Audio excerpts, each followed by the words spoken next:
We carry on here. Dolphins hiring Packers defensive coordinator Jeff Hafley as their next head coach. And we're now joined by NFL insider Jeff Darlington. Jeff, can't wait to talk to you about this. Not the hire most were expecting maybe, but makes sense with their new GM, John Eric Sullivan, and his Green Bay connection. What more can you tell us about the Dolphins' decision to go with Jeff Hafley? Well, Laura, certainly something that did catch a lot of people maybe in this market by surprise, but I can tell you that speaking to the people who made the decision, they felt like this was a very rigorous process, despite the fact that it seems like they went with a guy that maybe they would have gone with all along, given his connection to John Eric Sullivan, the new general manager. I can tell you, speaking with the people who made the decision, that they looked at him as he does have some head coaching experience from his time at Boston College. They believe that his ability to work in that kind of capacity will also work in the NFL. They believe he had the type of passion they were looking for, the emotional intelligence, the accountability, and of course the football schematics. I would also tell you that obviously he had that connection with John Eric Sullivan, the new general manager with the Packers, but that was really only for 2 years. So it's not as if they're best friends or anything, but the idea that John Eric was able to see him in that environment, it was essentially a 2-year interview in that capacity as well. So the Dolphins feel like they get stability, structure, and accountability, something they think that will ultimately show itself as this tenure goes on. Yeah, I mean, whenever he has his introductory press conference, people are going to be impressed. This guy is impressive when you talk to him. Didn't surprise me at all that he got this job. I want to talk to you more about the Tua element of this, Jeff, so hold tight. We're going to continue on that in a moment. But the Dolphins entered the offseason needing to clear $27.5 million to hit the projected cap number. And, of course, Hafley will have a big decision to make about the future of Tua Tagovailoa at quarterback, like I was mentioning.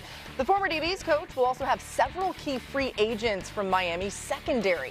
The Dolphins will pick 11th in the 2026 draft, so interesting to see if they go draft there. But, Nina, is this the right move for Miami to bring in Hafley as their head coach?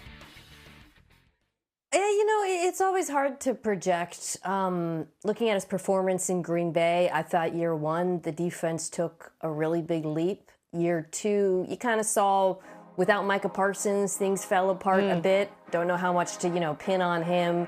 But the body of work, I think, on the whole was good. And I also will say this. I do love the fact that him and the GM are coming in together, even if they're not best friends, as Jeff said. Because around the league, I see so many situations where a team held on to a GM, and you almost feel like the GM and the head coach might have different timelines and different priorities. I love that Miami got them both not only from the same place at the same time, so they will be working in lockstep. And that's especially important because this is going to be a multi-year process given the quarterback and cap situation. And so they do not want to be putting too much pressure on the roster to win this season. And hopefully the GM and the head coach being on the same timeline will help that. Yeah, what's the plan for the salary cap and what's the plan for quarterback? Those are the two starting points. I believe that now, to Mina's point, you're coming in with a new head coach, new GM. This feels like a tear it down, complete rebuild, start from, a new beginning at all positions, candidly. And what that means for Tua, if he's going to be there or if they're going to try to move on from him and deal with the salary cap, we'll figure that out, or they'll figure that out. But I do think we can point to how Green Bay has been built. Green Bay has been built with draft picks. Green Bay has been built with defensive line investments. The amount of picks and high first-round picks that have been invested into the Green Bay defensive line, and Hafley's experience not only in Green Bay, but don't forget he was in San Francisco when they had a ton of investments in the defensive line. This feels like Miami will immediately start to build from the defensive line perspective and then figure it out from there. But I think we're going to talk coordinators, salary cap. Who manages that salary cap is going to be pivotal to how quickly they can start the rebuild. It does also make you think, if they were more supported around the quarterback position, maybe things are better for Tua and he could almost get a fresh start in that way. Jeff rejoining us here. What do you know, Jeff, about the future of Tua Tagovailoa? What I would tell you is that when we look at the fact that they fired Mike McDaniel, some might say, well, maybe that means they want to put somebody else with Tua. That is not the case. Organizationally, I would say that they actually held McDaniel to a higher regard at this point than Tua as their franchise quarterback. Obviously, there are the salary cap implications that could make Hafley take a second look at this, but I do think that organizationally, they are prepared to move on from Tua even as they bring in this new regime. They understand what that comes with. We saw it in Denver. It can work, but it does take lockstep, as you guys said, with the head coach and the general manager. And it also means when it comes to the draft, you cannot miss. That's how Denver has gotten to this point, and that's how the Dolphins are going to do it. And they feel like these are the two guys that can get them there. Interesting. Yeah, they have the number 11 overall pick. And Jeff, that line from you, they're prepared to move on from Tua with this new regime if that ends up happening. Really interesting. Some I'm sure we're going to be talking a lot about thanks to you. We've got a lot more coming your way here on NFL Live. Still ahead. After 10 straight wins, C.J. Stroud and the Texans fumbled the bag on Sunday in New England. Fumbled is a key word there, right? What went wrong for Houston? Dominated the 49ers 41-6. While the defense set the tone, the offense finished the job, piling on points to help advance Seattle to the NFC Championship. And over their last 4 games, including the postseason, the Seahawks have run for 689 yards with 8 rushing touchdowns. It's the first time Seattle has hit those numbers in a 4-game span since the 2014 season when Marshawn Lynch helped lead the Seahawks to the Super Bowl.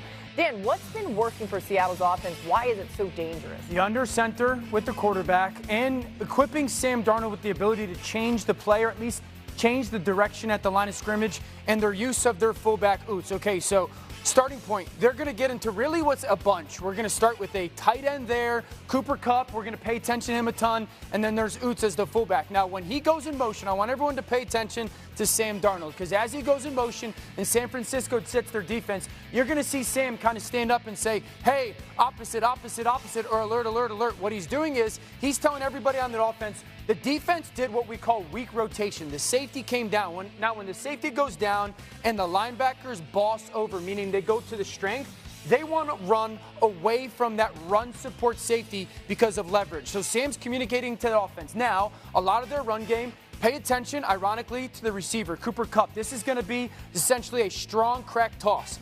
Kupp is going to down block on the defensive end, which allows pulls by the offensive lineman, run away from the safety support. Outstanding block by Cooper. You get the offensive lineman and the tight end out in space. This is awesome. Now we have a body there, a body there. The fullback leads the way. Oops. So there's that first starting point of running away from that safety support. A little bit later in that drive, you're going to get into a similar setup. Fullback goes in motion. Pay attention to Sam. Hey, opposite, opposite, opposite. So what are they doing? What did the defense align with? Here's that weak rotation. Safety drop down here. The linebackers are bossed over. They don't want to run to that drop down safety. They want to run front side. Where's Cooper Kupp? That run's going to go more often than not to Cooper Kupp. Now, last time they were in that look with the fullback in the eye, Cooper Kupp did what? Down blocked, and they pulled the offensive tackle. This is going to be called boss, meaning back on support for that front side backer. This time, the tight end out blocks. Cooper Kupp, instead of crushing the end man, he goes and takes the front side backer, and this is an outstanding job. Tight end leads, fullback leads up, and there's help on the run support.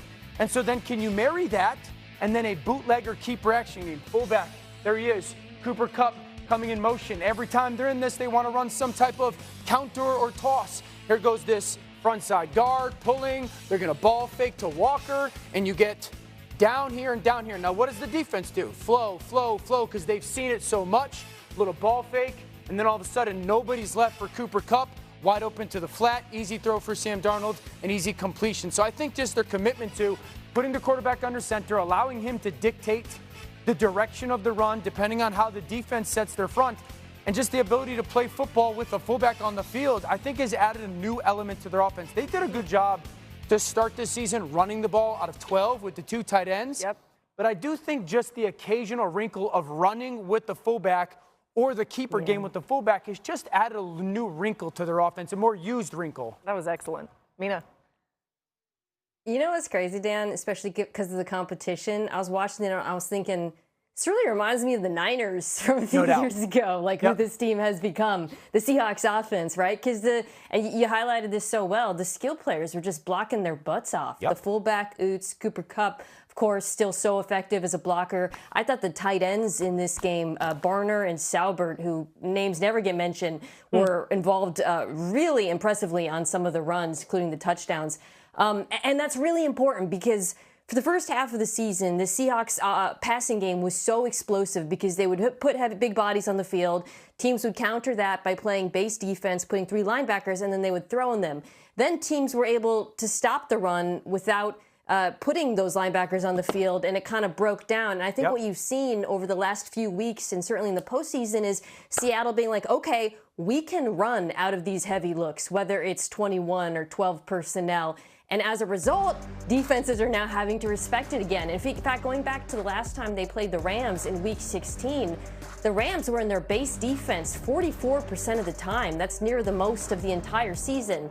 And that really made life easier for Sam Darnold. Throwing on those looks, he was 10 for 15 for 159 yards. There was a screen, you might remember, to Walker that popped off for a massive gain. They were able to attack the backers. So I just think, the Seahawks offense has gone through kind of this journey over the course of the season, and it feels like now it's rounding into shape where they used to put heavy bodies on the field and they weren't able to run the ball. Now that they can run the ball, they'll be able to throw out of those looks as well. Yeah, and I just think spinning it to this weekend, I would tell you the one offense that has, for years, given this Rams defense fits would be San Francisco's. And I think the point of this offense really starting to look like San Francisco of years old because of the utilization of 21, certainly in the run game, something to pay attention to for Sunday. Yeah, no Charbonnet, but Kenneth Walker's been able to handle things so well, it may not affect him as much as you would think it would. All right, back to some more big coaching news.